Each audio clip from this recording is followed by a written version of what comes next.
Cabinet மாற்றங்கள் வந்து நிறைய நடத்தினாங்க இந்திரா காந்தி பீரியட்ல. அந்த வீடியோ கேம் விளையாடுவோம்ல நம்ம. ஆமா, நம்ம அந்த 90s கிட்ஸ்லாம் அந்த வீடியோ கேம் பயங்கர பிரபலம். அதுல வந்து வீடியோ கேம் விளையாடி கேபினட் அமைச்சர்ல மாத்திர மாதிரி போட்டுறாங்க இந்திரா காந்திய.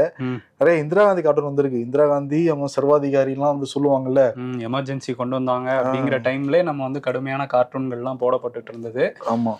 அதே மாதிரி வந்து இங்க வந்து மைனாரிட்டி திமுக ஆட்சின்னு சொல்லி அந்த டைம்ல அதிமுகலாம் வந்து அதை விமர்சனமாவே வச்சுக்கிட்டு இருப்பாங்க. கூட்டணி ஆட்சி தான் அமைஞ்சது, இருந்தாலும் அமைச்சரவையில யாருக்குமே இடம் கொடுக்கல அப்போதைய முதல்வர் கலைஞர் கருணாநிதிங்கிற இதெல்லாம் வந்து இப்பவும் டாபிக்கலா இருக்கு. அது அப்போ வந்து என்னன்னா பாமக அந்த கூட்டணியில இருந்தாங்க.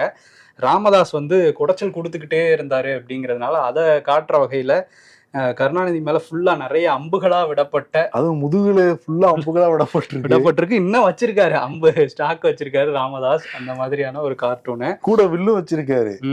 ஆமா, அவர் என்ன கேக்குறாருன்னா அந்த சமயத்துல, எங்க மேல உங்களுக்கு ஏன் நம்பிக்கை போயிடுச்சுன்னு புரியல அப்படின்னு இவ்வளவு டார்ச்சர் பண்ணிட்டு நம்பிக்கை போயிடுச்சுனாங்கிற மாதிரி நிக்கிறாரு கலைஞர்.